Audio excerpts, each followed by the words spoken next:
Welcome live to Checkered Flag Interactive. We have the UpperEdge Racing CMC Sportsman Series here live at Atlanta Motor Speedway.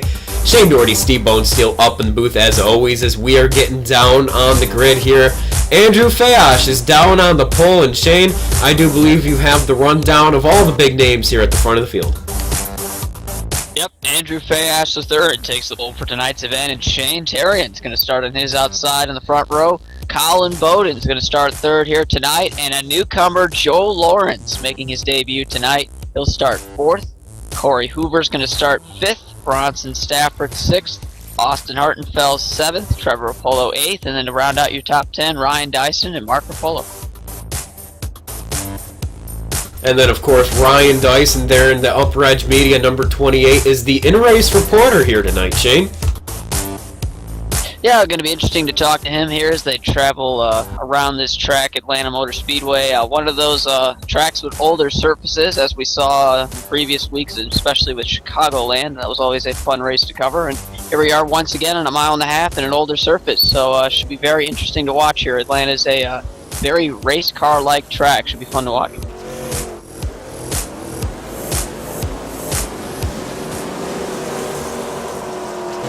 But these guys, they're rolling through 1 and 2 as the paint schemes refresh here, trading paints, always being predictable.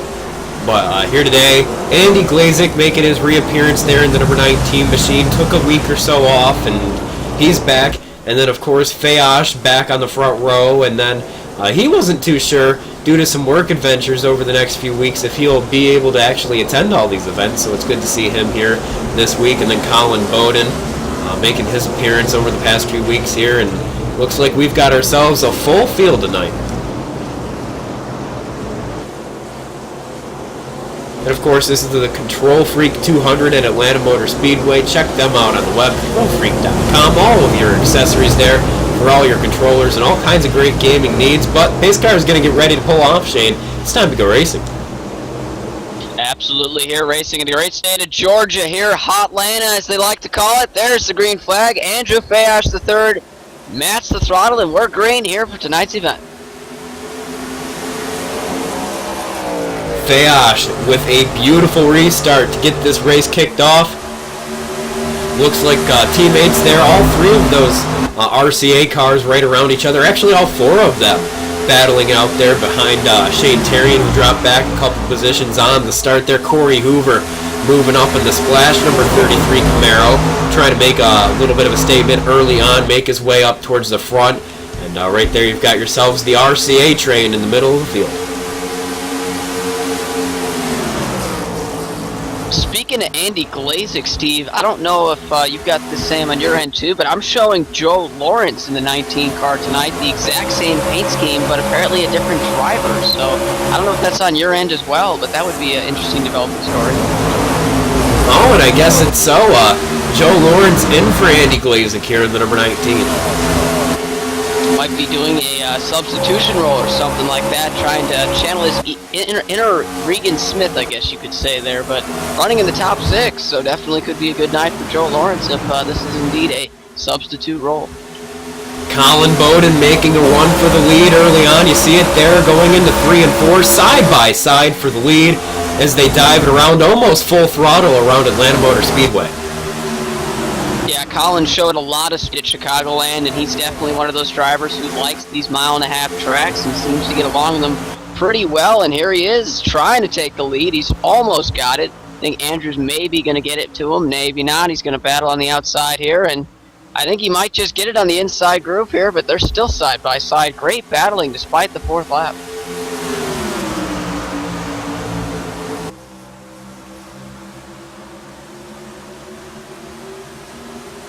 Here, and I think he might just get it on the inside groove here, but there's as they come across the start-finish line, still battling a 3-car battle, actually almost a 4-car battle there as Hartenfeld gets up in the picture, going through 1 and 2, still side by side for the lead. Fayash up by the wall there, a little bit of a blip for Hoover. Hoover's going to slide up in front of his teammate there, and they are still side by side for the lead. And who's going to take it, Shane? Yeah, a bunch of Chevy Camaros up toward the front in a log jam here as Colin Bowden takes the lead. Plenty of battles behind him, and Andrew Fayash III is going to possibly get freight trained on the outside line here, because here comes Corey Hoover. Austin Hartenfels is there as well. So definitely the inside line, the place to be, and Fayash not liking it out there. He's dropped to second and possibly back to third here as Colin Bowden's starting to pull away.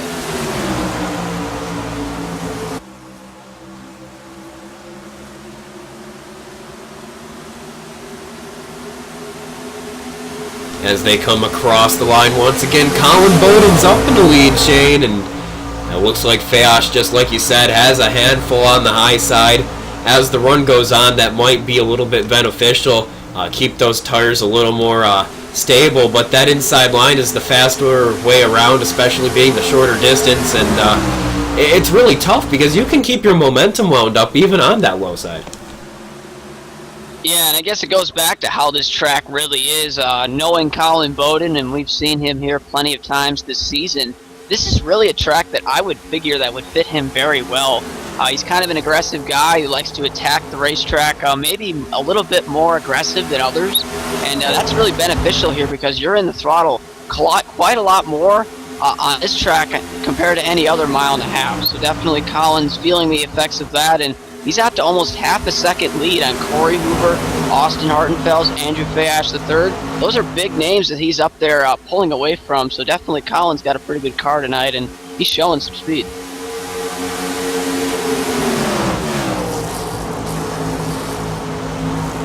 Taking a look right now, the number 9, the green control freak machine of Trevor Roppolo, moving on the number 28, our in-race reporter of Dyson there. UpperEdge Media Machine trying to move up towards the front, and as with that, the number 9 is as well. So Shane, we've got plenty of comers and goers early on, and we'll just keep our eyes on this one as we've got battles all over the top 10. Yeah, it seems like those guys 8th on back, actually 7th on back with Ryan Dyson, just kind of riding it out in line here, maybe drafting, using that draft to maybe just conserve their car at this point. They really don't want to battle. Whereas if we've got guys, especially like Joe Lawrence up here in his substitution role tonight, perhaps, he's up there in 4th now. He started 4th, so he kind of fell back, but he's into the top 4 now, so definitely putting on a show here. And Shane Terrian, who started 2nd, kind of has faded a little bit through this race. He's back to 6th, and there goes Austin Hartenfels around him there for the 6th spot. So comers and goers early on. Really got to enjoy the camera work here. We put all the custom cameras in just recently here at Atlanta Motor Speedway for our Sunday WSU broadcast. And Shane, this is probably the best camera set we've ever come up with here. Yeah, this is a track with speed, so the cameras add the intensity, and I think that's always noticeable to the viewers, so you guys can enjoy that for 133 laps tonight here. Very fast-paced and very good-looking cameras, to say the least.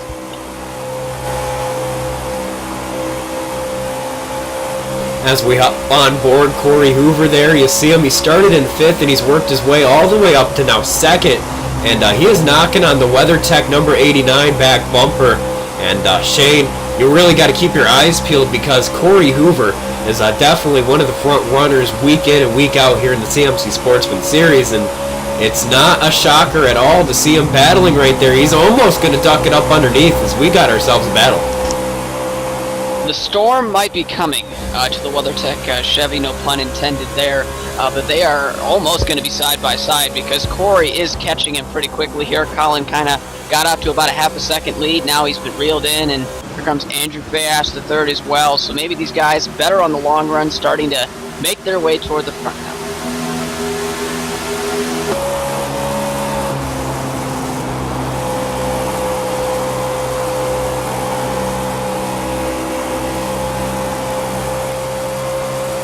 As you can see, the field there behind the leader, the number 89 of Colin Bowden, you've got Corey Hoover, Andrew Fayash, Joe Lawrence, Shane Terry to round out your top 5, and the field all within still about the main top 10 within 2 seconds of each other. Shane, is this track, because of the way it's set up, you are driving. I mean, you hear it there, the drivers blip the throttle for about a quarter of the turn, and within that period, you're back on the gas almost all the way. The draft with the huge wings on these cars, very prevalent, and the field is going to streamline itself for a long time before we head down pit road, which is very difficult here, very abrupt. entrance to pit road. And Shane, this 1.5 mile track really tends to be pretty tough when it comes down pit road. Out of the pit roads that I've at least seen and having to go through on a regular basis on iRacing, this would be at the #1 spot on my list of most difficult pit roads. It's just so slick, and it comes up to you in a hurry. I mean, we've seen some of the best and the best as we've got a battle for the lead here. Have incidents on pit road. I'm talking about DWC drivers especially having problems getting onto pit road here. Just the communication and just how it is. So if we get green flag pit stops here tonight, we're going to have to watch that. If you're going on pit road, you're going to gain a lot of time. For just a hot second, Corey Hoover hopped underneath Colin Bowden there for the lead and was not able to make anything happen. But Shane, that has allowed Andrew Fash in the number 77 to get back up there in the picture. And this is really a points battle between Fayash and Hoover. 11 points separates those top two. And then, of course, you've got Austin Hartenfels in the third spot in points, 51 points back. And then you've got Dyson in fourth. He's 102 points back from the leader, Fayash. And that is a big, big gap to make up. And right now, Corey Hoover needs to stay on his game with the chance of Fayash maybe missing a week or two here. That's definitely going to hurt him. So he's going to hop up underneath of Hoover because he needs to, capitalize in every week that he is here just to make sure he stays on top of those points. Yeah, in a week like last week when he had those problems and never did get enough cautions to get the laps back, he needed to get back in the race. Cost him a good night, I would say. He's always been good at Chicagoland, was never able to show that last week.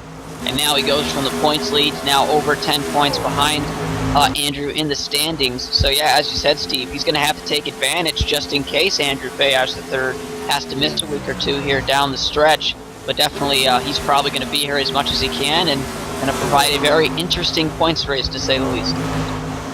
The driver that's struggling a little bit here tonight is the Carburetors number 48, a new paint scheme there on that Ford Mustang for Mark Murphy. Usually, Shane, he's up right by that top 5, and then here tonight at Chicago, just seems like that number 48 machine's not quite all there for Mark. And another driver is, you've got Marco Garoppolo right there in front of him. Both of those drivers are drivers that we've been seeing up towards the top 5 a lot lately. And the both of them outside the top 10 right now. Bradley Burke in front of Mark Garoppolo there. And Fayash has just moved up back to the lead. Yeah, some of those guys back there didn't quite get the qualifying runs they've wanted, and maybe they're just kind of riding in the back here. 133 laps, long race, but as you said, Steve, changed for the lead, and we could see some more changes up front because the top 4 have separated themselves, and I'm just so impressed with Joe Lawrence up here today, making a spot start, and there he is in 4th, literally pulling away from the field with these 4 drivers, and Andrew Fayash III back to lead, no surprise, but a lot of guys impressing me in the front.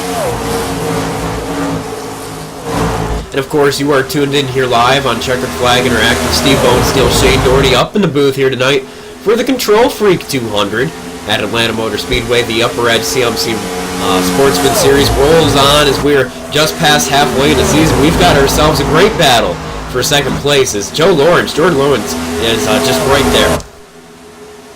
Yeah, they're starting to go around Colin Bowden on the inside line now, and Shane Terrian's going to take a look, but Colin will slide back in there in the 4th spot, and a lot of these guys have just kind of come together. It's a giant line of cars now behind your leader, Andrew Fayash III, and it spans all the way back to Trevor Rapolo in the 8th spot, so top 8 within a second and a half of each other, literally riding in line, and I think these guys just kind of riding it out at this point and trying to tackle this big speedway.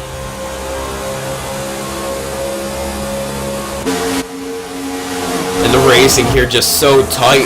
One driver making a mistake, Shane, could mean all of those cars. Bowling for NASCARs is basically the term you could call it. One driver makes mistakes and all of them could just pile right in. Yeah, and especially this you're carrying, it's very hard to slow down to the controllable speed. So if someone, for example, gets loose off the corner in front of all these cars, it could be a huge disaster. And I think those guys are very aware of that. They're giving room to each other off the corner, and starting to see some guys pull out now. Austin Hartenfels makes a move on Shane Terrian. That's going to be for the 5th spot, a spot in the top 5. So some of these guys doing that. Actually, we get a wreck here. There goes Ryan Dyson into the inside wall. And he hits the inside wall hard there. The in-race reporter off the track, so we won't get a caution for that. And he'll have to rejoin the surface.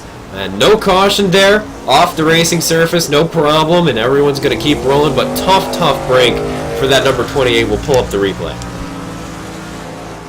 Yeah, that was a very quick event that happened. I saw Austin Hartenfels get loose into Shane Terrian, but then all of a sudden Ryan Dyson's car darted to the left and caught the wall it goes.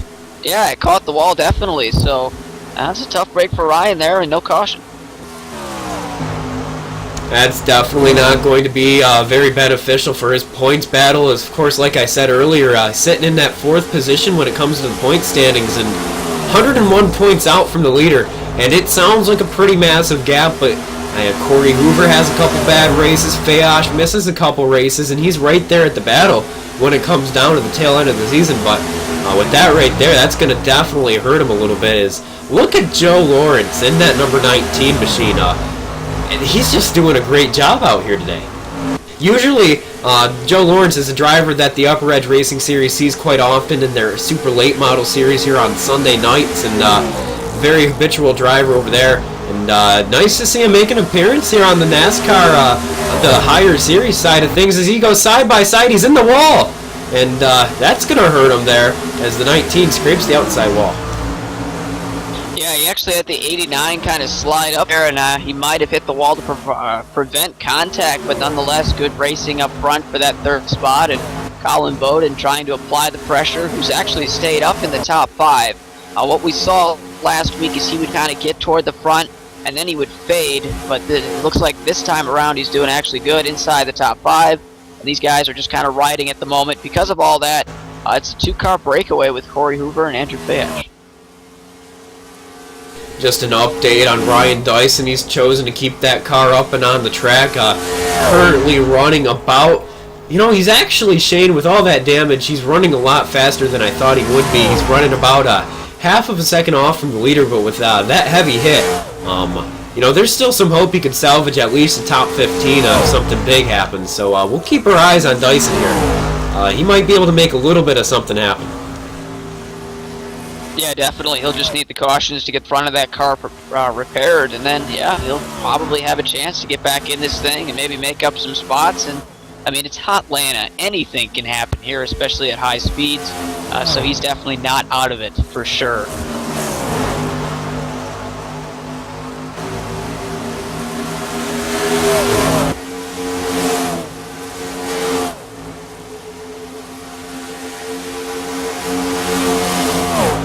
Taking a look right now, you've got the 16 of Michael Thompson there. He's battling with a couple of the drivers that did not get the qualifying run that they wanted. Of course, you've got right there the 7 and the 31, and they're battling back there and just losing a lot of time. It looks like most of those drivers actually caught the outside wall at some point. And, Lebosco gets the outside wall in that 54 pretty hard. And some of these guys may be struggling with handling of their car right now. They look tight off the corner, trying to get in the throttle a little bit too early, and it's causing them to slide up into the wall there, and it's only hurting the right side of their car at the moment. And pretty sure after hitting the wall, most of these guys do want a caution, but they're a good 12 seconds off your leader right now, and no cautions yet. So if we do get a caution, I expect all these guys in the back to come down pit road, kind of bend out those fenders and give it another try.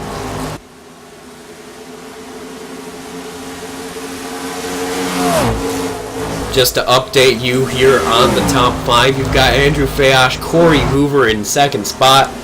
And then looking a little bit further, you've got Hartenfels, Bowden, and then Lawrence dropping to that 5th position.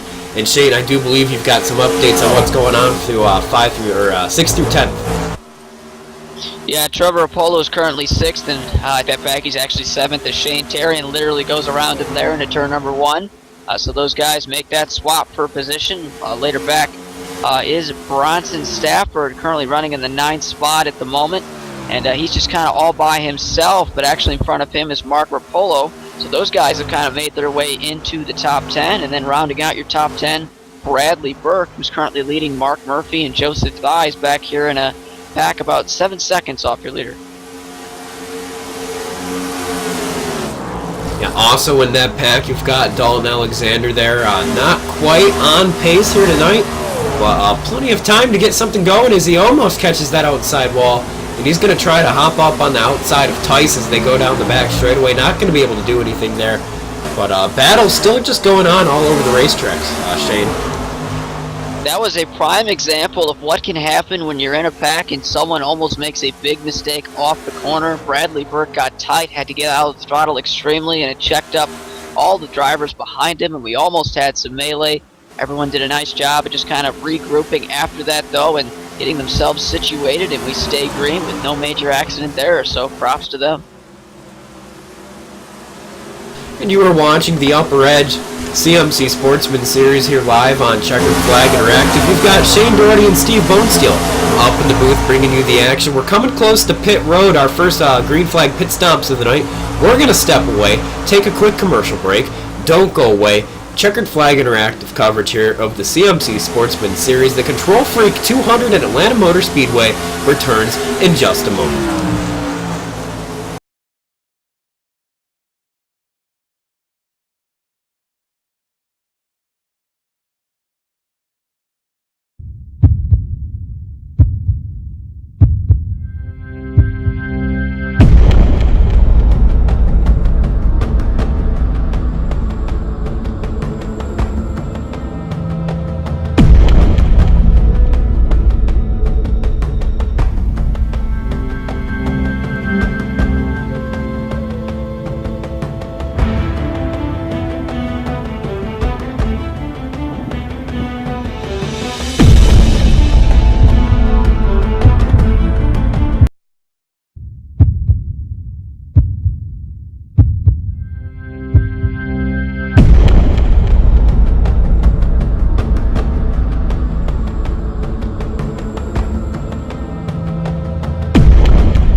Welcome back live here on Checkered Flag Interactive. Gonna catch you up on what you missed over commercial break. Right now you've still got Fayash out in front, but green flag pit stops are getting kicked off, Shane. Yeah, Corey Hoover has just been on and off the pit road. Colin Bowden coming off of pit road, as well as Shane Terrian. And plenty other guys starting to make their way down. As a whole cluster of cars now on pit road. Mark Murphy, Joe Lawrence, Bronson Stafford, Joseph Baez. The list is endless. Everyone coming down. They want their 4 tires and fuel. Shane Terrian's going to exit pit road there. He will be the lone car. I do believe he took 2 tires, Shane. And looks like Dyson got a little bit of damage fixed up on that 28. He's going to pop off pit road there. And here comes the rest of the field making their exit. Mostly 4 tires and fuel.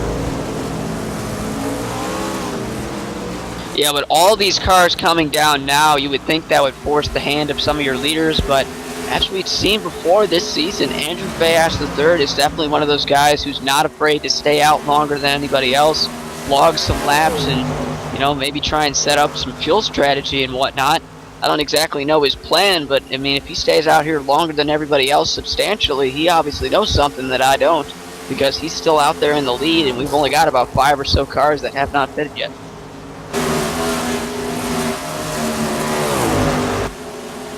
Mark Murphy has been slowly on the move, and of course he's a little bit off of the strategy of everyone else, Shane, but I do believe he might be able to make something happen. And Shane Terrian actually got a speeding penalty down on pit road.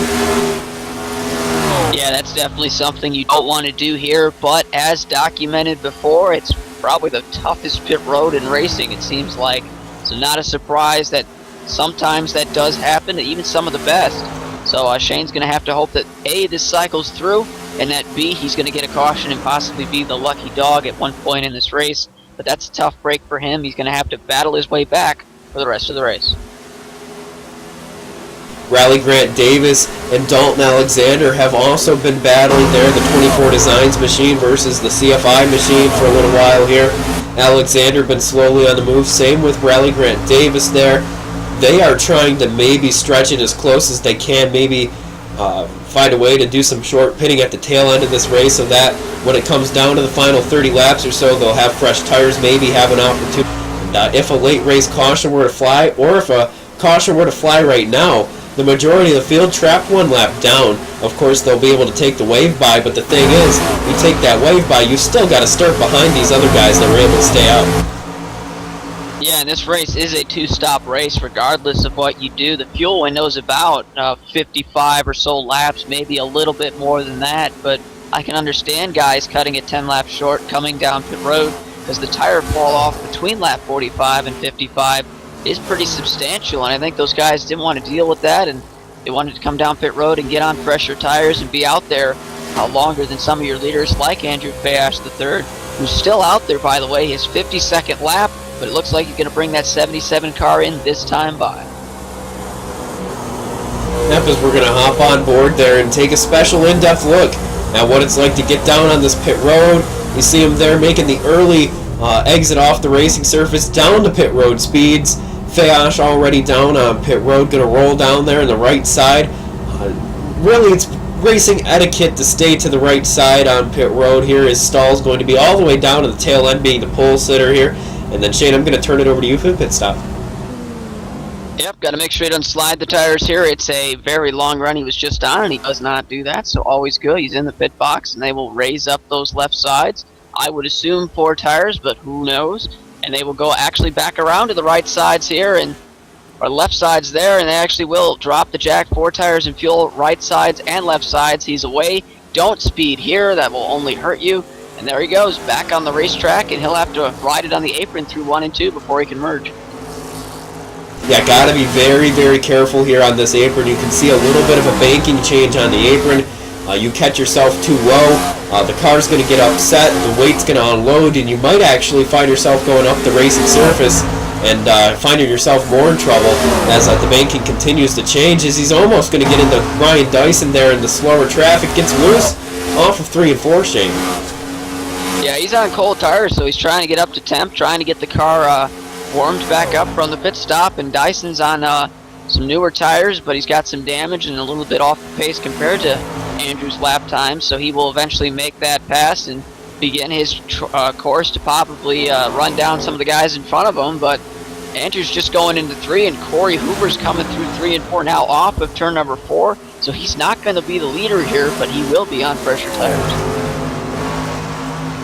Mark Murphy in the 48 going to bring it down pit road after leading a couple laps. That Ford Mustang heads down pit road. We look towards Tom Bourne, who's battling with Corey Hoover. Of course, Hoover on fresh tires, going to hop around that 31 Lego machine, and Tom in that number 31 probably going to be bringing it down here relatively soon. Looks like that right front is shot as he goes all the way up to that outside wall, Shane. It looks like Hartenfels will also sneak around him as well as Colin Bowden.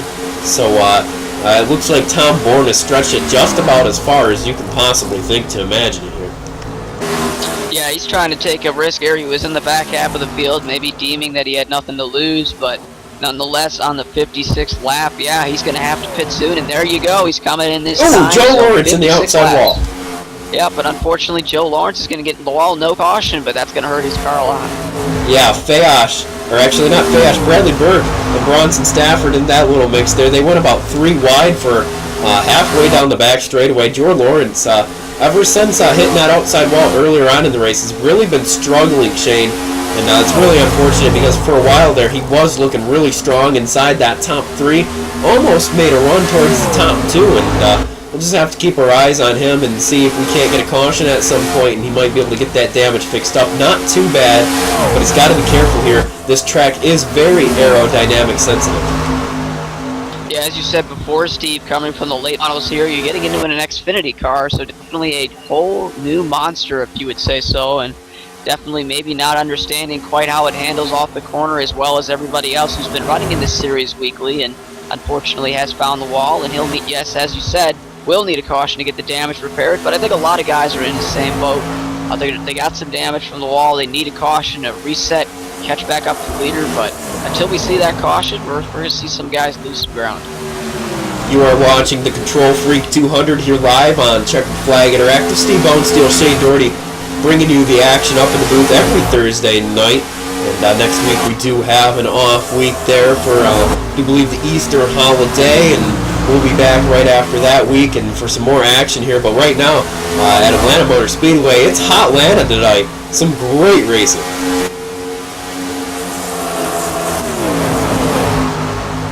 Yeah, and back around Joe Lawrence talking about Bradley Burke, Mark Rapolo, and Joseph Fies. These guys are still side by side here for the 7th spot. Mark's currently holding off Joseph Fies at the moment, and they will continue to battle now for the 8th spot as Joe Lawrence tries to make a move on the outside, unfortunately not able to, and those guys will stay put and tuck back in the line.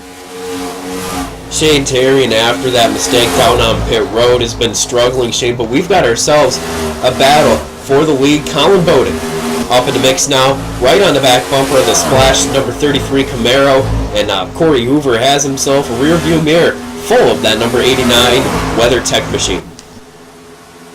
Yeah, he does, and Colin's going for the lead. Austin Hartenfels is within a second of these guys, but back 4.5 seconds of your leader is Andrew Fayash III. I think maybe staying out longer than he did probably hurt his chances of catching back up to these guys, so we'll just have to see if that helps him at all. But 4.5 seconds is a big deficit as these guys are still single file for the lead.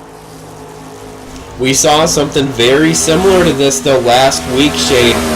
Fayash at Chicagoland pulling a little bit of strategy, and it paid off in the end, as Fayash would continue to get a couple more wins here in the CMC Sportsman Series. So, very dominant driver this season, but the battle continues to rage on for that 5th position. Now, Bronson Stafford has Bradley Burke. Where did he come from there in that number 2? And then Mark Rapolo in the number 5 in this mix. We got ourselves a little bit of a 3-car battle still continuing on. We'll keep an eye on what goes on up front. But right now, this is one of the best battles out on the track. Yeah, I think these guys are really starting to appreciate Atlanta, at least the guys moving up. They're really doing a nice job of just going faster, really, just in plain sense compared to everybody else, and able to have their cars handling better at the moment, saving their tires more effectively, and that's why you see guys like Bradley Burke and even Joseph Fies, who's gained 10 spots since the original start get toward the front because they're just more accustomed to driving a track like this and they feel more comfortable and thus going faster. Your top 5 right now as things get closer up the front. Colin Bowden just made the pass on Corey Hoover. We'll take a look at what's going on up there. Then you've got Austin Hartenfels, Andrew Fash, and Bronson Stafford round out your top 5. This 5th position is highly contested between these 5 drivers, so we'll definitely have to keep you updated on this one as we've got more battles up the front. Yeah, Bronson Staff trying to work the outside line. Unfortunately not working out the greatest because here comes Bradley Burke to the inside line. They're going to be side by side into turn number 1. These guys have about 10 or 15 laps on their tires at this point, maybe a little bit more, give or take. So about a quarter or so through the run, and they're kind of just getting their feet wet as in terms of long run speed at this point, and starting to see everyone else kind of tuck in behind him. These guys content to ride, but Bronson Stafford still fighting hard on that outside line. He does not want to give up this 5th spot.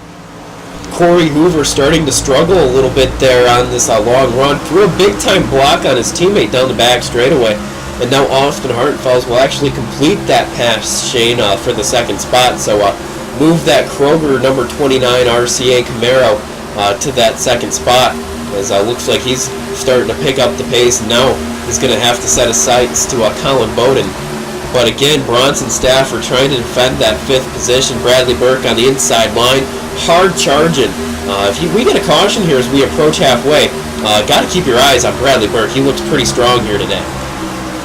Yeah, but what Bronson Stafford's doing in that outside line, definitely not something to take for granted there. He's been able to hang on pretty well. And there, as I say it, he gets high and almost gets into the wall, has to get out of the throttle. He was doing such a good job on that outside holding out for 5th place, but he might have worn out that right front a little bit more and unfortunately has to drop to the back half of this pack here. So unfortunately, what was almost going good for Bronson, he's going to lose a couple spots.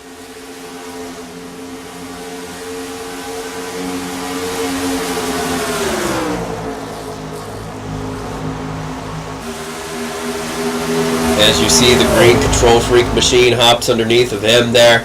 And Joseph Tice did make it through on that inside line. So Bronson Stafford starting to struggle a little bit here after getting some right side damage earlier on. Getting stuck up on the high side. The Jeff Gordon syndrome, I'd like to say. And he's falling back pretty well here. But we are coming to about, within a few laps, we're going to have about 50 laps to go. We've still got one more pit stop for sure. But Austin Hartenfels just made a pass for the lead.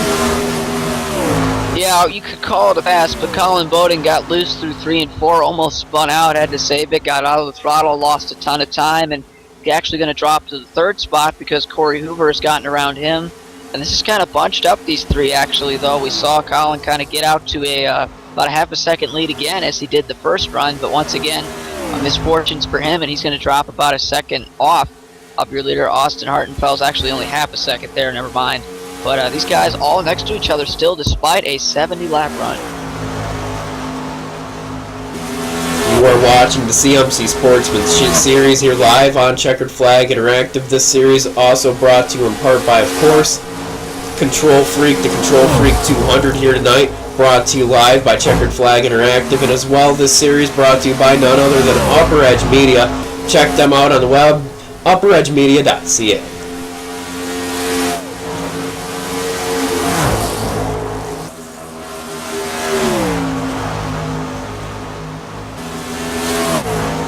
While we have this moment, we are going to step away for another quick commercial break. Do not go away. We've got more action from Hotlanta here live on CFI in just a moment.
back to Checkered Flag Interactive. We are here as we have just over 50 laps to go with Shane Doherty, Steve Bonesteel up in the booth here. Welcome back live to the Control Freak 200. Been watching the battle up front here. Austin Hartenfels kind of staying put with your top three, but Andrew Fayash III, I kind of routed him out for being almost 5 seconds off the lead. That's down to 2, and he's closing in. Those 10 laps on those 10 less laps on the tires compared to your front three definitely starting to show now as the run goes on, and it's actually under 2 seconds now. So watch for that 77 car to creep up in a hurry here, and he might be the leader before we get green flag pit stops underway.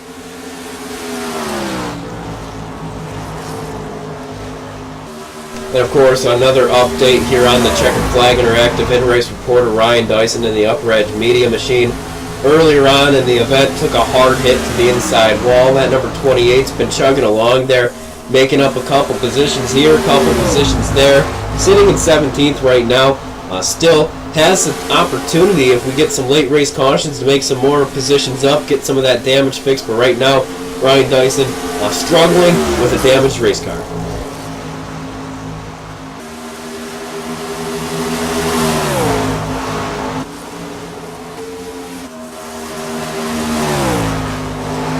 I think your leaders up front, if we continue green, are probably going to start to work their way through some lap traffic. Rally Grant Davis isn't too far behind. Your leaders, Bruce Ackerman as well, even Shane Terrian, who's on the lead lap despite that speeding penalty, which is good for him because if we do get a caution, that would bunch the field back up and give him a chance to possibly get some spots back up from that misfortune on pit road. But these guys are going to have to continue at that pace because 80 laps green, and I don't see a caution happening anytime soon at this point. We might be in for possibly a caution-free race at this point.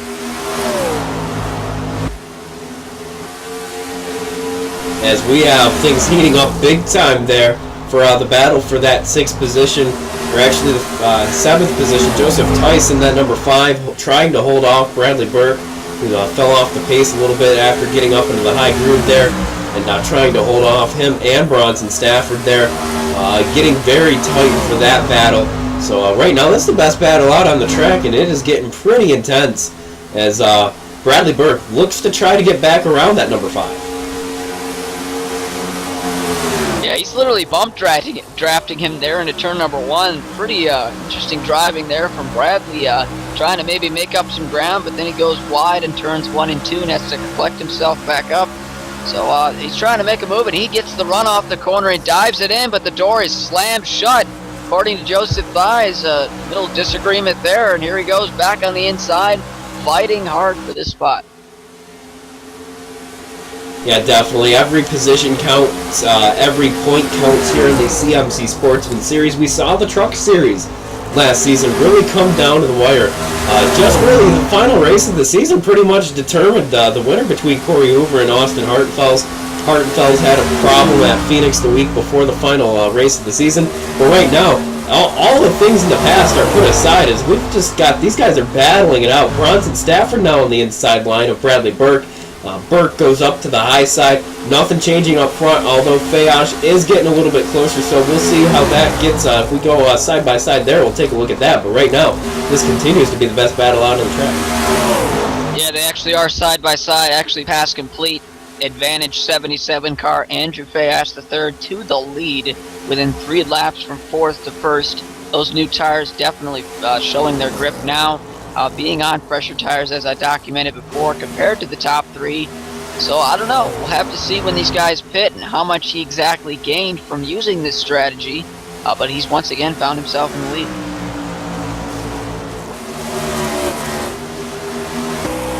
As I'd like to say, that is pretty impressive there, that Omni table, number 77 machine, always strong here in the CMC Sportsman Series, but here tonight, again, making another one of those performances. We saw it very similar last week at Chicagoland, and here today, that 77 again, working his way up to the front very meticulously, very patiently, and now he's made the pass on Hartenfels, Bowden, Hoover, and Rompolo. And the battles back there still continue to rage on. Yeah, looking at the Rapolo brothers, 5th and 6th at the moment. Advantage Mark Rapolo. He started 10th. He's up to 5th. Saw him struggle early on in the first run, and all of a sudden that car has been great through the green flag racing in tonight's event, up into the top 5. Experience starting to show for Mark, and he's doing a nice job up there. He just completed a pass on Trevor Rapolo, and currently holding him off there about 10 seconds off the lead. In the battle directly behind them resolved a little bit, but you've also got Mark Murphy in the 48. He's been slowly trying to get around that number 19 of Joe Lawrence, and the 19's been struggling with that right side damage. It looks like this time, going into 3 and 4, he's going to get down to that inside, and he will just slide on by as the 19 clips the apron there, and it looks like the 19 of Joe Lawrence is struggling now with that damage. Yeah, he's made mistakes of hitting the wall, but he hasn't had any time whatsoever to fix those mistakes, talking about repairing the right side of that car, because we haven't had a caution in this event yet. He literally has been able to come on and off pit road, but just for routine service. So they haven't had time to actually do work to that right side, and that's why he's almost 17 seconds off the lead, pretty much over half a lap down to your leaders at this point. He was up in the top 5 when it started, but unfortunately back to the 11th spot. We saw there also Colin Bowden, the first driver to get this second really round of pit stops kicked off. That WeatherTech machine coming down with 47 laps to go. He's going to remerge right there in that battle between the Rapolos, and he'll be there on that inside, probably rocket right back around that Alpha number 3, and just like that, back around him he goes. Yeah, we assume that will be the final stop in the night for Colin Bowden. 2 pit stops to make it to the finish. It's when you make those 2 pit stops and relatively how much ground that's going to gain you when it's all said and done. If no one else pits for a while and then they start coming down, Colin Bowden's probably going to have the lead because he's out there on fresh tires now, but it's all about where you are on the 133rd lap that ultimately makes up the choice of tonight's event. We're just going to have to see how all those strategies make out, because Fayash is up to a 2.5 second lead now, and the question is how long is he going to stay out? As you still have your top 5 there, Andrew Fash, the 3rd out in front over Austin Hartenfels, Corey Hoover, Mark Rapolo, and Trevor Rapolo there. As again, Shane, like you said, coming up on that 2nd round of pit stops. When you make the pit stop is one of the biggest points here, but how you make the pit stop is just as important. You cannot make a mistake. You have to be flawless. You saw Shane Terrian earlier have an issue, have a 15-second speeding penalty, and that put him already 1 lap down, and then struggling to get going, ended up 2 laps down at one point. Yeah, speaking of Shane Terrian, he's actually just went off the pit road literally about a lap or 2 ago, so he is one of those guys starting to make their pit stops early in this event. So we'll have to see. Actually, Joe Lawrence has been on and off the pit road as well. And here comes Mark Murphy. I don't think, actually, no, he waves by the pit road. That time by, I thought he was coming, but he's not. Definitely some guys coming down pit road, though, this time by. As we take a look at the gyro cam here on Joseph Tice's number 5 machine, you see he's done a solid job today as he pushes up the track, has to get out of the gas there to not get into Stafford on the outside line. Joseph started in 18th position and has done a great job. Again, another driver that's been moving up through the field, now in that 7th spot and actually going to lose that spot to Burke. But I mean, this battle has been raging on for about 30 laps, Shane, and Joseph Tice has done a great job there in that number 5 machine, racing around teammates and friends and rivals from the Truck Series as well. Yeah, definitely. A lot of these guys go back to the Truck Series, and some of them probably even before that. So these guys have plenty of experience racing around each other and are pretty comfortable in doing that, and it's showing tonight. 93 laps, green flag racing, and there goes Bronson Stafford to the pit road, and plenty others starting to make their pit stops now, and so probably be their final stop of the night. Just got to make this known right now. The gap between Andrew Fayash, who is currently leading this race, and the 2nd place driver Corey Hoover is almost 6.5 seconds as he crosses the line. Now it's actually going to extend as Hoover heads down pit road. But assuming he would have stayed out, that gap would have been at 6.5 seconds. What a staggering amount of time between those drivers there, Shane. Fayash just doing an absolutely beautiful job here today at Atlanta Motor Speedway.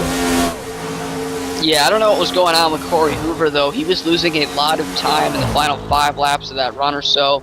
We're going to have to see how much that costs him, because 6 seconds back to the guy who's leading out there right now is a lot to make up if he ends up fitting probably on your same strategy. So we're just going to have to see how it goes, but it's important to note that Austin Hartenfels has been on and off the pit road, and he's actually done a lap or 2 on those newer tires. So he's made his final pit stop of the night, and Fayash currently hasn't. So that's going to be a battle to watch when Fayash eventually does make that stop. Where is he going to come out in relations to Austin Hartenfels, and will he have time to catch him if he's farther back?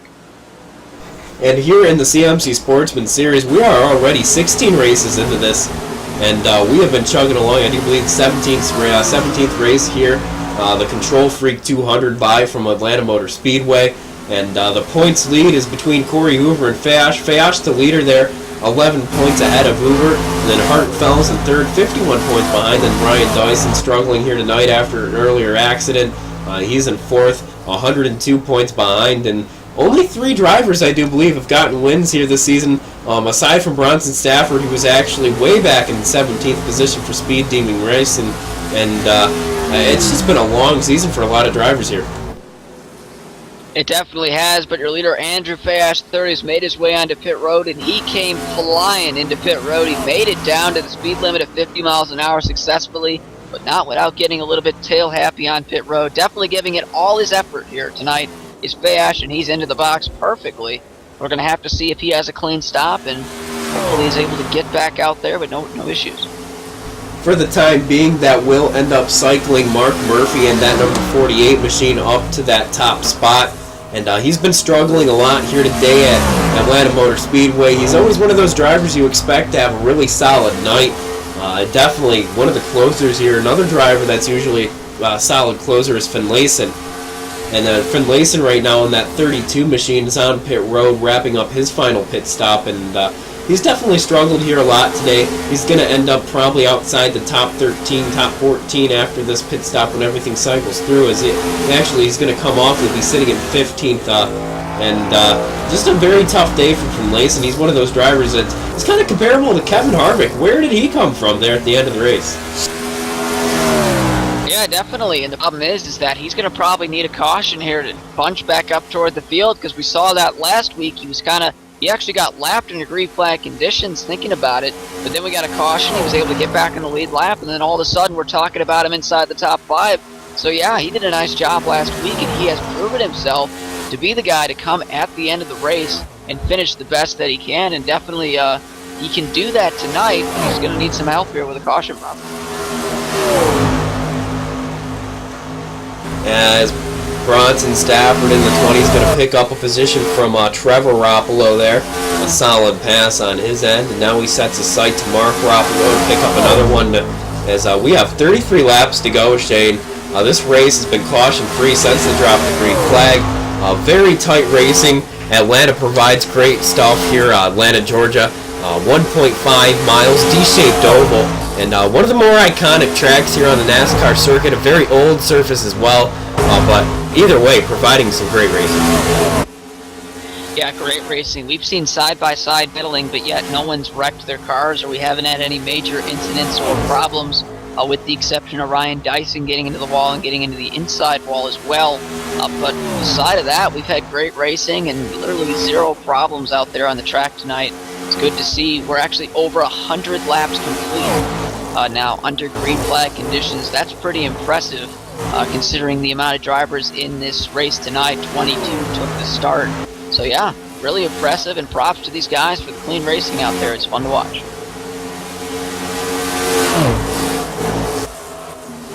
As now Fayash catches up to Hartenfels there, that Kroger Camaro. Looks like it'll be a no contest there from the number 29. Just nothing to compete with that 77. He's going to stay on that back bumper there through 1 and 2, but with that fresher tire set for the 77, by the time you rock it off 3 or 1 and 2, Hartenfels is getting loose, and Fayash is just gunning it off the corner, pulling away down the back straightaway. But Mark Murphy now on pit road, so that will toss over the lead to Colin Bowden. Yeah, and what I was talking about earlier, Colin pitted a lot earlier compared to everybody else, maybe about 5 or so laps, and that's a lot at a track that wears out the tires substantially. And right now he's going to have about a 3-second lead on Andrew Fayas III, so that could definitely be something interesting because Andrew did catch the leaders last time by 4.5 seconds over the course of 30, but he's going to have to catch your leader Colin Bowden by 3 seconds this time, so Fayas kind of playing catch-up on these green flag pit stops, and we're going to have to see if he can indeedly run him down.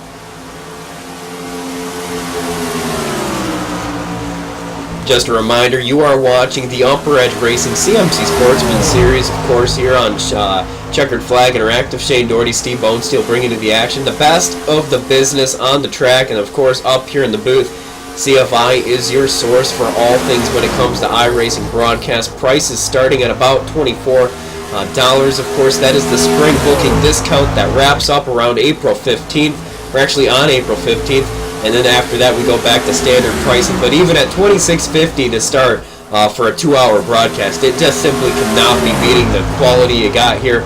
And while we're talking about that, if you get a second here, we're going to step away for a quick commercial break. Give us a shout in the Twitch box, or give us a shout over on Facebook or through email, checkeredflaginteractive@gmail.com. We want to hear what you think we need to do better, what we're doing good. And check us out, of course, on Facebook. Just reached almost 400 or 1,400 likes. So give us a shout over there, and if you ever want to inquire on a broadcast, feel free. Free quotes and free smells. We got food here. I don't know if we're gonna send it through the internet, but we'll figure it out. And we're under caution, so we're not gonna step away, Shane. Yeah, got a car stopped up in the tri-oval and trying to get a number on that, and it is the 31 of Tom Bourne that's gone around and gone hard into the outside wall, and the caution's out here on the 105th lap. And Shane, this, I don't want to steal the line, but this changes everything. We'll pull up the replay there, see what happens.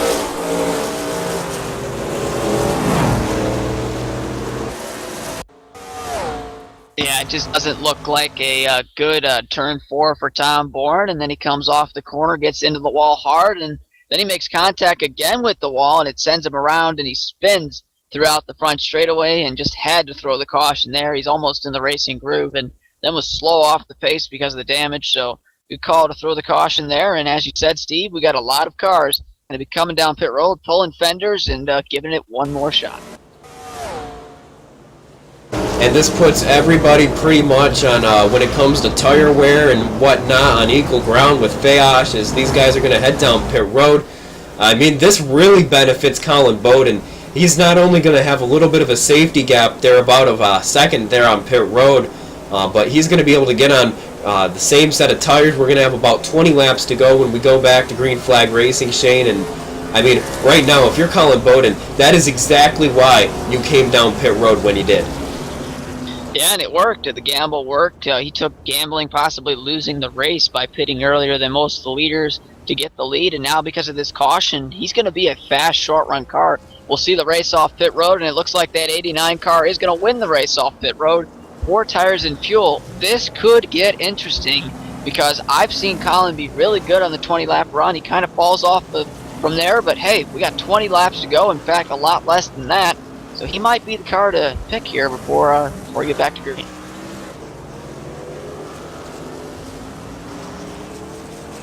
As we are under our first yellow flag of the night, this is going to set everything up for a pretty drama-filled 20 laps or so. We might get more wrecks, we might not. I mean, it's going to be interesting. We're going to step away. We're going to get a quick chat with our in-race reporter, Ryan Dyson, when we come back. Don't go away. Checkered Flag Interactive returns in just a moment.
And we are back here as Ryan Dyson, our in-race reporter, catches up to the tail end of the field. You found that inside wall after catching the outside wall. Pretty tough there.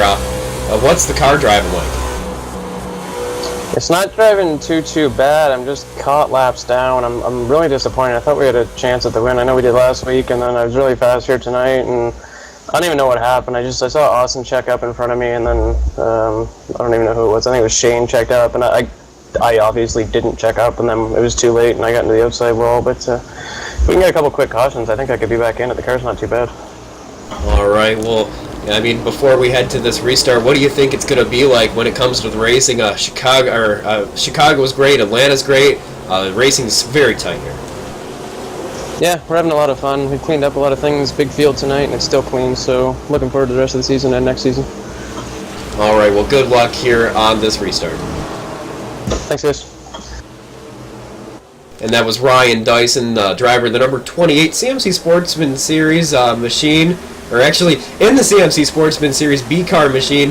Of course, UpperEdge Media on that machine, but the green flag is out, and Colin Bowden with a great restart chain as Fayash gets stuck up on the high side, and he's going to find a little bit of space there as they come off of turn 1 and 2, but Bowden gets loose now. Hartenfels looks to take the spot, blocking down the backstretch. No problem with that. NASCAR is a little bit of a full contact sport because we got quarter panels on these things. We are not driving F1 cars or any cars, guys. I mean, these things are made for beating and banging when it comes down to it. Yeah, especially there in the best in the business, out front, going for it at this point. Fayash looking in the outside to try and take second away from Hartenfels, and Colin Bowden. He wants these guys to battle, and he wants to get out to a lead and not have a caution happen. But as long as Fayash is back there still making moves, it's going to be tough to know. And he's out there on the outside almost completing the pass. Very impressive, and here he goes possibly for the lead off 4. Oh, as they make contact at the front of the field. Everyone jostling for position. Yeah, it's getting crazy up, guys. The patient button, that no longer exists. I don't even think these guys know what the word patient means at this point because they're going for it. Fast loose, he gets into Hartenfels. Big wreck. Hartenfels and wrecks. Unbelievable. Fayash goes around, multiple cars involved, not expecting that. Huge plot twist. And that is what Hartenfels and Fayash did not want to see. Fayash will escape with minor damage, all things considered, but let's just take a look at that replay. Yeah, he called it over on the radio. He just lost it, got loose, but he body checked Austin Hartenfels on the right side. Very, very hard hit for both those guys. Austin's going to go into the inside wall. Bronson Stafford got into the door of Fayash. He's going to have a left door damage, and obviously some damage from the hit with Austin Hartenfels as well. That is a huge turn of events, though. Guys going for broke, but that could be big for the standings because Corey Hoover was way in front of that record. We're going to hop on board with Dalton Alexander to take a look at the replay as he drove that number 1 machine right through that. He was right there behind in the mix. I mean, it is no holds barred right now, and coming off the corner here full throttle, you see things starting to happen, cars going everywhere. You see the car going in an inside wall, and you're like, oh gosh, somehow, some way he made it through that. Yeah, he especially made some good moves on the inside there. He had to turn it almost into the inside wall to avoid a lot of cars slow, trying to not get involved, but a lot of these guys did a good job avoiding it. Some of the guys like Bronson Stafford, just wrong place at the wrong time, but most of your leaders on pit road here. Very surprising. Yeah, this is going to make things interesting. And one driver, yeah, you really got to tip your hat right now. Dalton Alexander taking 2 tires on this pit stop. Shane Terrian, a driver that was 2 laps down at one point. He is now going to be in 4th position, taking 2 tires on this pit stop. I mean, right now, things are going to get really tight at the front of the field. Andrew Fayash chose to stay out in that damage number 77. Got to question that move right there. Not a lot of damage on that machine, but, I mean, it's just one of those things. He got that spin on those tires, probably flat spotted them there. Got to be careful not to blow the tires here. I mean, you go into turn 1 and 2, you think you're okay, but by the time you're going 180, you're going to feel a vibration. You're going to feel that flat spot tire. And Shane, I mean, we've had that situation multiple times when we're practicing for our series, and you spin out there and you're like, oh, it was just a minor spin, let's head back out on the track. And I mean, 1 or 2 laps later, you got that vibration in the wheel, and you know that, and within a matter of time, you're heading towards that outside wall, and that is definitely not what he needs. A second incident here at the tail end of this race, but you got to do what you got to do to save those points. Yeah, he must think staying out is going to get him a better advantage than coming in and repairing damage and restarting and back like, oh, say 15th or so, because there is 16 cars on the lead lap. But the guys who took 2, Dalton Alexander, I believe Shane Terrian as well, that is a fantastic call in my opinion, because they literally went like 2 laps. So what, 8 turns? That's nothing on these tires. Maybe 1% or 2 off those left sides. No need to change the left sides here with under 20 laps to go officially. So those guys going to grab some instant track position with fresher right sides. Then your front row, so this could get very interesting on the restart. Different strategies, and guys like Dalton Alexander, Shane Terrian, who aren't going to win the championship, absolutely nothing to lose.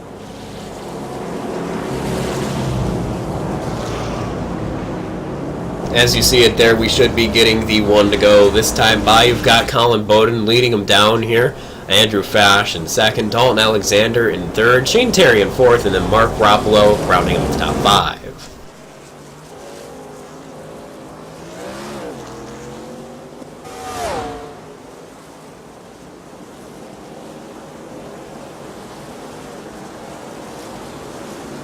Yeah, if you're restarting in the outside lane, I would get on the wheel, because we do not know the condition, as you said, Steve, of the 77 car, Andrew Fayash III. In fact, I don't even know if he knows the condition of his car at this point. Maybe he's got his spotter talking to him, talking about the damage, but the fenders are intact, but he did get hit in the door, as I said, by Bronson Stafford. Whether or not that makes a big difference, who knows? We'll find out here in a couple of seconds, but nonetheless, he's up there in 2nd. He's going to be leading the outside lane, so if something goes wrong there, we could be in for a catastrophic wreck, and that's definitely something we do not want to see. Yeah, definitely. Emphasis on that. I mean, these guys are going to be so close to each other here on this restart. The racing's been, just so tight throughout the entire race, throughout the field. I mean, one mistake and you could see the entire field just be complete junk. So the pace car lights are off, Shane. We're going to have 15 laps to go to duke it out here at this 1.5 mile track down in Georgia.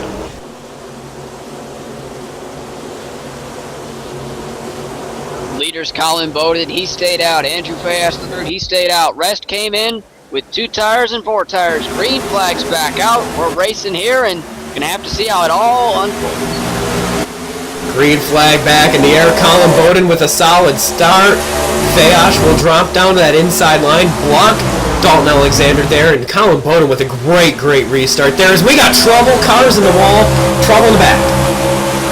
Joe Lawrence gets turned around. We got a car flying in the air. I cannot get a number on that, but unfortunate for him, and we've got some major problems on the back straightaway here. A lot of cars in the back caught up. I do believe that got kicked off with Mark Murphy maybe, and the number 20. Actually, number 20 looks like Bronson Stafford got a little bit of a bump from Bradley Burke. That gets him loose coming through 1 and 2. He comes up on Trevor Roppolo. They start wrecking. Oh man, Bruce Ackerman. Oh man, rest in peace, Bruce. Hard hit. Yeah, literally, that's not good. Definitely for the 7 car. They are pretty much ready to load it up on the hauler after that flip. Definitely not something you like to see, but hopefully Bruce is okay after that. Yeah, just a disappointing night for these guys at the tail end of the field. Really, I mean, it's just hard racing. Disappointment for, of course, Bruce Ackerman there. As you see him, 10 out of 10 for the flip. He lands on all 4 wheels there, but that Cobalt machine is definitely done for. Yeah, there was a lot of cars caught up in that one, particularly guys in the back who did not have enough time to react. And first I saw Joe Lawrence go around, and then it was pretty much on at that point because no one had anywhere to go. We had a car in the middle of the track, and then Bruce Ackerman got into the wall and flipped over. So lots of carnage here late in the race, and I guess that's kind of expected, though. You go over 100 laps green, you bunch them back up with about 20 laps to go or so, and you say, have at it. And there we go there, get some more wrecks, and I don't think we're done wrecking at this point. One driver this does actually help a little bit is Ryan Dyson. He's still going to be a couple laps down, actually 1 lap down when everything cycles through, but with those cars being damaged, totaled up out of this race, that will actually allow him to get a couple more spots. He should be probably around the top 15 by the time everything cycled through at the tail end of this race. Yeah, he's going to be 16th. The first car 1 lap down. I believe Michael Thompson is 1 lap down, but he was involved in the wreck. So whether or not those guys will have a chance to battle for the lucky dog, we'll just have to see. But could be a big advantage for Ryan if we get another caution here. But what he would need to do is get that repass again and then get back in the lead lap and then maybe gain some spots that way. Which I don't doubt could happen because we keep seeing this carnage. We've got cars on different tire strategies up front and could create a stack up in the back, and we could see a restart wreck here. Something you look out for at a track like this.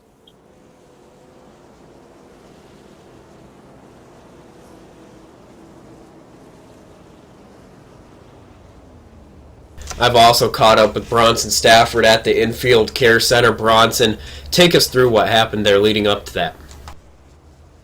I went in the corner full throttle, and I don't know if the two just got in a little bit better than us or what, but he just ran me over and pushed me up the track into Trevor. I feel bad for Trevor. I mean, he was at the wrong place, but I got ran into and just got shoved up. Yeah, it's just definitely a tough break, and Bronson, you've done a great job. You started in 6th, struggled a little bit there throughout the opening stint of the race.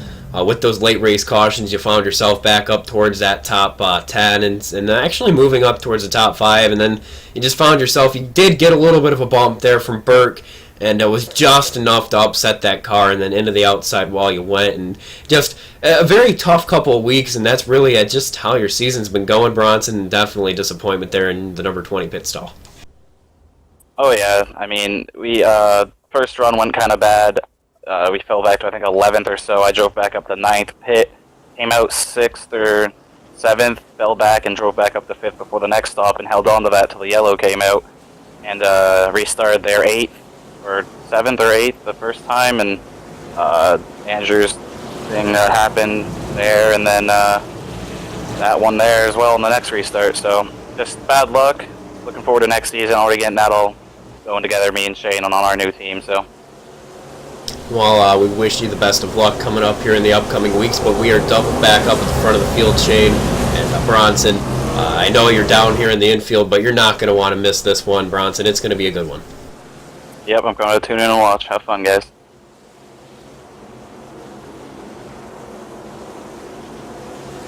And you can hear it there. Big time just disappointment there for that driver, the number 20 Bronson Stafford, down outside the top 15 in points. Probably the furthest back he's been for a long time here in the league, and we've got ourselves set up for another restart. You've got Colin Bowden, Andrew Fayosh on the front row, Dalton Alexander inside second row, Shane Terrian making the comeback there, and then Mark Roppolo, Corey Hoover on the outside third row. Pace car lights are off, Shane. We are going back to racing here. We're going to have 10 laps to go. The lucky last 10 laps of the race. If you've got it now, you got to bring it this time around. As the green flag is out, Colin Bowden with the lead, but Dalton Alexander quickly to second on those newer right sides. Could he be the challenger that could take down Colin Bowden? We'll have to see. Shane three wide. Squeezed 3 wide there, as you see. Corey Hoover right in the middle of that as they're going down the back straightaway. Oh, as they almost go 4 wide there for a hot second. Corey Hoover pushing the 38 of Terrian all the way up to the outside wall for a second. The run is going to be real, but we got to look towards the front because we might have ourselves a battle. But, this is tight all over. Very tight back there for the 5th spot. Guys trying to move up where they don't have much room to go, and it's kind of interesting to see. But Dalton Alexander trying a different line. Tried the high side in 3 and 4. He goes way to the apron in turns 1 and 2, trying to gain ground. Fayash starting to hold up the field, though. 3 wide down the back straightaway into turn number 3. Oh, and if you don't know what racing is all about, this is it, as they are 3 wide there, Shane. Let's hop on board the number 3. Oh yeah, Mark Rapolo taking a good look at these guys. 3 wide, back to 2 wide now. He's going to have to see if he'll let Shane in. He will let Shane Terrian in. These guys trying to gang up and go right around Andrew Fash, who's got some damage. Bradley Burke behind him. The showdown's up front.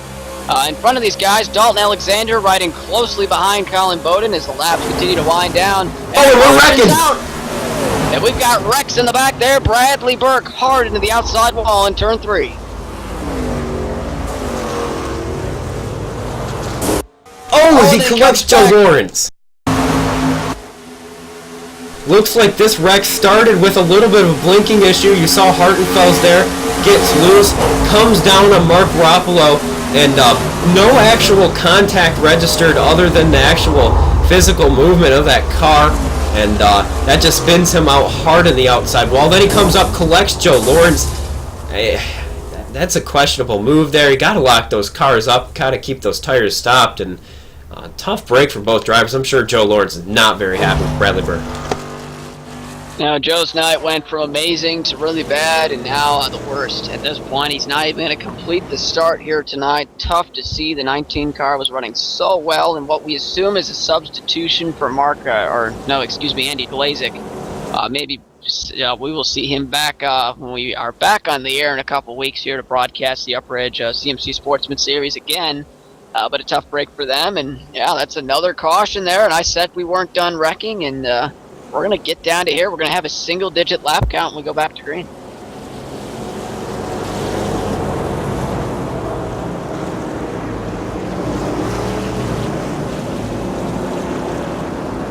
We are going to step away. When we come back, we'll have another ring with our in-race reporter, Ryan Dyson. Don't go away. Checkered Flag Interactive returns for what could be an action-packed finish, as we have already had a lot of action here towards the tail end of this race in just a moment.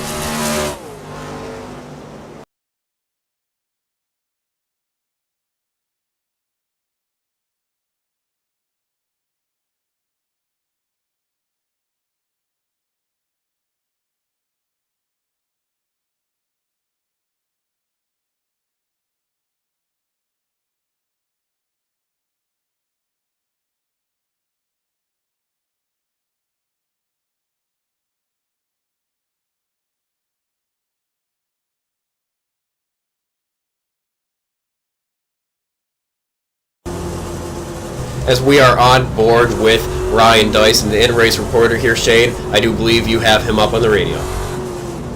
Yeah, we've caught up with Ryan Dyson here. About to see the finish to a pretty interesting race, but I know you've had a tough night out there after getting into the wall, but just kind of talk us through your night so far. Well, I don't know why I didn't just get the lucky dog. First car, one lap down, I got back to that point. I told you guys earlier the car was fast. I have no idea. I didn't get any incident points, nothing, no off track, no nothing. I just didn't get the lucky dog. Otherwise, I think we could have salvaged the top 10 out of it, but beats me. I'm not happy right now. Yeah, you're back on pit road to get some 4 tires and fuel. With these cautions, you've been able to move up into the standings. You've gained a couple spots because cars unable to continue there, and actually both cars involved in this wreck will no longer be on the racetrack for this up-and-coming restart. So you're up to 13th here. What do you expect we're going to see here on this final restart of the race? I don't know. Guys in the middle of the pack don't seem to want to behave themselves while they're trying to race for the win. I've been able to see the battle for the lead, and it's been good, but the guys in the middle don't seem to... I don't know if it's they think they can win from 6th or whatever, but I'd like to see it go green. I don't even know who's up there, but I'd like to see them be able to fight for the win. Yeah, it's definitely going to be interesting front, but we thank you for joining us tonight, Ryan, as our in-race reporter, and go ahead and send you out there, and good luck out there for this final restart. Thanks, guys.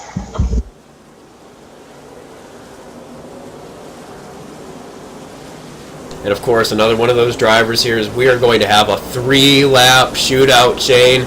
The next flag will end the race. This is going to be interesting. Now, Dalton Alexander on the outside. I mean, he's going to have to nail this restart. He cannot make a mistake because Corey Hoover is right there behind him. And you saw Corey make a 3-wide move through the middle there on that last restart, Shane. And, I mean, that is a ballsy move. That splash, number 33, definitely, just got to make a lot of time up. Made pit stops, and a couple guys taking strategy, moved him outside the top 5 there for a second. Chaos on the restart's been tough to manage, and right now, this has been the best position he's been in all day long when it comes to the actual positioning on this restart. Fresh tires, and right there behind the leaders. The pace car is going to pull off. Brett Bodine will wave goodbye to the field there, and Shane, oh man.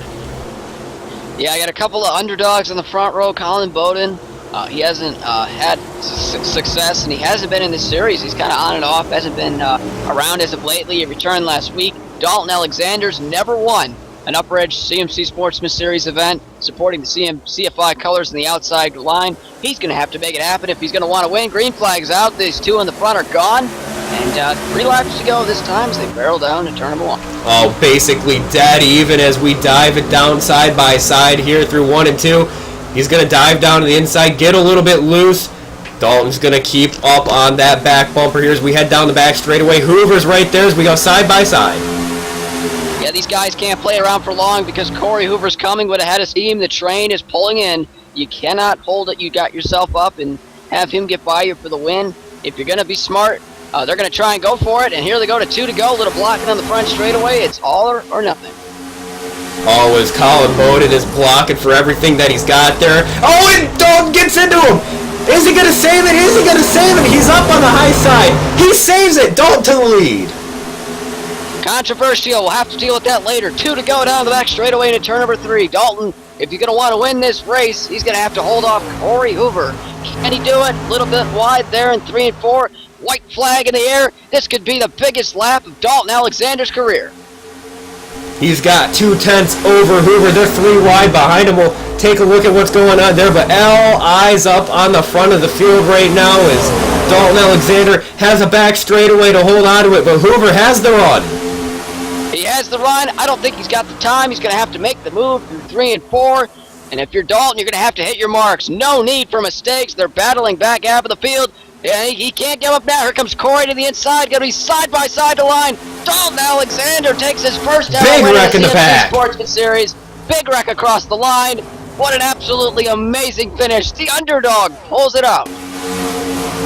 We got a couple things to take a look at here. You got Rally Grant Davis gets up into the high side wall there. Mark Roppolo plows in, and then the rest of the field back there. Bronson Stafford again collected in that one. Big, oh man in the back there. But we also got to take a look at the CFI move of the race when Dalton Alexander gets underneath Colin Bowden there. Yeah, controversial nod. He gave him a shove into the corner, and Colin really didn't budge, and then he kind of was already there. It's kind of a racing deal. You're going for it, and they kind of make contact there, and Colin goes up the racetrack, and yeah, it's definitely controversial if you want, but nonetheless, Dalton Alexander pulled out the win tonight. We'll take a look at the lap leading up to that pass. Going through 3 and 4, you see Alexander has the run there. All over that back bumper, looks to the high side, gets the dive on to the low side. Gives him a tap, gets underneath of him there, and it's just tough racing, but what a move to pull off the win. You got to do what you got to do.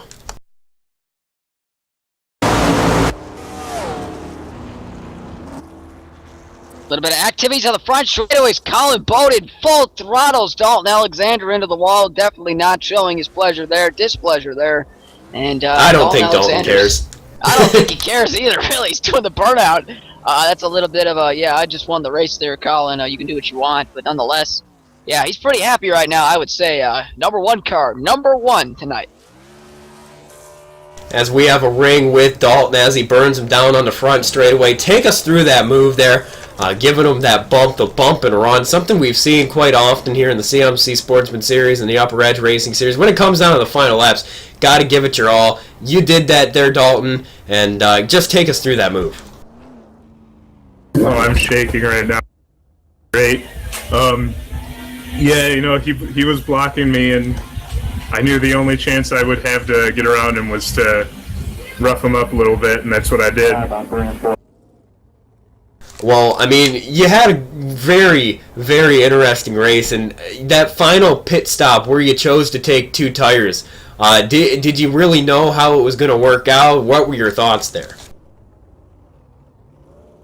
I was really nervous. I knew there was 20 laps left, and I assumed that there was going to be Hey, man, there was on a hell of a move. wasn't going to be any.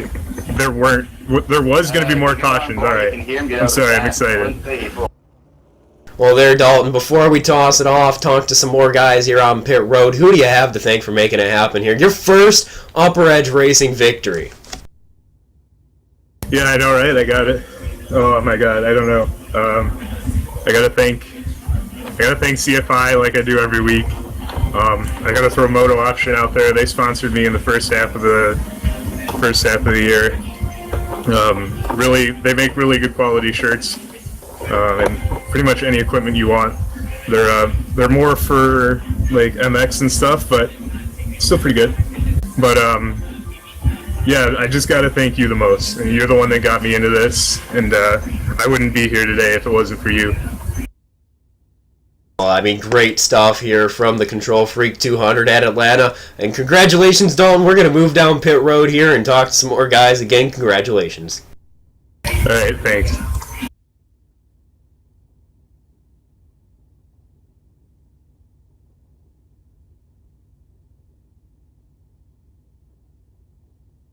Now, Shane, I do believe you've caught up with Shane Terrian down on pit road. Yeah, here with Shane Terrian, your third place finishing car for tonight. And Shane, kind of had an up and down night here. You sped on pit road the first time around, but was able to come back and salvage a top 3 position. Talk about your night tonight. Yeah, sorry, I couldn't hear you right there. But yeah, I got a speeding penalty early, but I'm just waiting for that caution. Yeah, it was good to see. And once you finally got at the front, you were able to take advantage and actually get through some wrecks and finish in third there. A really good comeback considering the circumstances. And what was your overall opinion there on the final laps that unfolded? Oh, I was happy about that final lap. I was rooting for Dalton. I really deserves a win after all these like top 5s or close calls or bad luck he's been having. So I'm really happy that he put the bumper to Colin there, because Colin was blocking. So it's what happens when you do that. Yeah, definitely. And I guess to revisit pit road, we talked about Atlanta being the most challenging pit road to get on. Do you agree with that? Because it's to me at least, it seems like a very challenging pit road. Yeah, it's kind of hard because you're trying to slow down. If you slow down a little too much, you're gonna slide the tires and spin out. So it kind of misjudged it and made me go like 20 miles an hour faster going to the pit road. So misjudged it. I'll know next time. Yeah, definitely good comeback. Finishing third tonight. Anyone you want to thank for tonight's efforts, sponsors, and things like that? No, I just want to thank Evo Controllers, and, Ryan for the league, and you guys for broadcasting it. Hope you guys had fun up there. Definitely did. It was a very interesting race and a fantastic finish, and glad you enjoyed it too. So good job tonight, Shane, and have a good week. Okay, thank you. I've also caught up with Corey Hoover, the driver, the number 33 here tonight. Corey, I mean, you were right there, so close. Second place finish here tonight. Take us through those final few laps. Take us through especially that move right there in front of you when you see Colin Bowden going up the track. Hold your breath. Yeah, that's what Atlanta produces. A fantastic track. One of my favorites. Yeah, it was really fun race tonight. Had a really long green flag run. Even though I'm not really a big fan of green flag runs, that was really fun. You were slipping and sliding everywhere. But yeah, those last couple of laps, I don't have an opinion on what happened, but it was a good race. I walked away with the top 3 somehow. But yeah, I knew he was going to spin. Actually, I didn't know he was going to spin. He saved it somehow, but it was an insane race. All right, well, before we head off to talk to Fayosh real quick, take us through what's going on in the points right now. I mean, things are getting tense. Of course, Fayosh might miss a couple races, but you can never really have any breathing room, as you saw last season coming away with the Truck Series title just by a handful of points. No, absolutely. You can't miss a race or a position for that fact. That's how close the points are this season and last season. But yeah, things are looking good. Got one more road course left, so at least I got that to look forward to. But who knows? Andrew Fayesh he's pretty good on road courses as well, so you never know. I just gotta thank Splash Wash Products for jumping on board this year. Hunt Brothers Pizza and Armor Foods. All right, good stuff, Corey, and congratulations on that solid finish. And now, Shane, I do believe you've got Fayas there right next to you. Yeah, we've caught up with Andrew Fayas III. He as well had a kind of an up and down night here, but still nonetheless able to salvage a top 5. And Andrew, kind of take us through your night start to finish and how you were able to somehow hang on to that top 5. I don't even know. I was just hoping it was green the whole race. Austin, I think, was going to be my biggest competition. Colin was on way older tires and, got the lead at that point after the last stops and was running him down no problem with plenty of laps to do it. And then the caution came out and reset everything. And I don't know, he was blocking left and right. I got up there battling for the lead with him and I thought we were going to be all good because, I saw him blocking everybody else, like it was the last lap, last 2 corners or something. And so I was going to go to his outside. Going through 3 and 4, he starts pushing out of 4. So I was going to cut to the bottom, and then I saw him start to go left. So then I went to go to his outside, and he came back to the right. And I ran into him in the first dog leg. Killed all my momentum, and then I got a little bit lower than I wanted to in 1 and 2 on Austin. And I tried to let the car come up the hill a little bit more so I wouldn't pinch him on the exit. And of course I made it even worse for him by doing that because I just lost it. I was back and forth about 3 times and I even overcorrected trying to keep off him. If I'd have just kept the wheel straight when we hit, I'd have been fine, but I don't know. And then somehow, despite getting hit on the left rear and the right rear, barely, I had no straightaway speed. I had no engine left. It just did not want to go. So I couldn't even try to battle anybody at that point. Yeah, and when you go to a place like Atlanta Motor Speedway, just kind of talk about the challenges you face coming off these corners. You're carrying so much speed. You're in the throttle longer than you usually are at other tracks. And just kind of poses pretty tough for some of these guys off the corners, especially when you're battling tight side by side.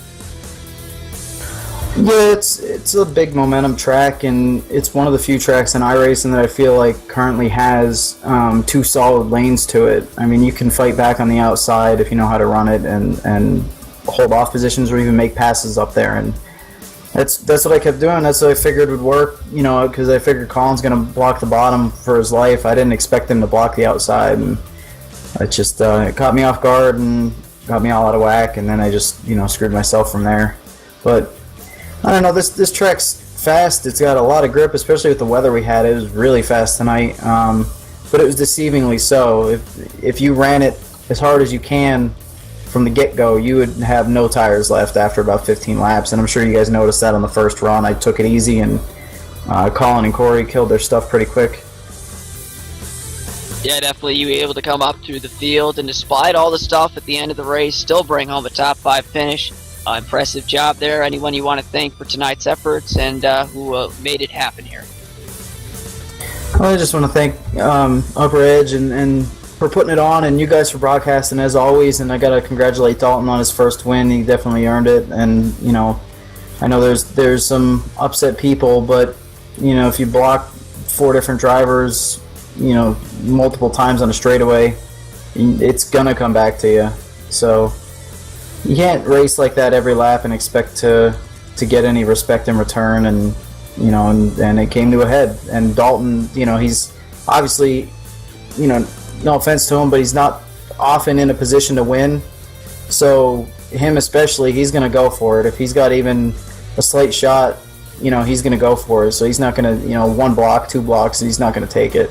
And I don't blame him one bit. So congrats to him. I'm glad he was able to hold Corey off then the last few laps there too. Yeah, definitely there. That's Andrew Fayas III. He was able to bring it home in the 5th position tonight. And well, Shane, we had ourselves a great event here at Atlanta Motor Speedway. Hot Atlanta. Tempers rose as the night went on, and we got ourselves a little bit of a caution, a couple cautions at the tail end of the race, a long green flag run at the start. We had great racing all the way through. You saw it here live on CFI. Don't miss out. We've got plenty more on CFI for the UpperEdge Racing CMC Sportsman Series. It's been a good one. Thank you for watching.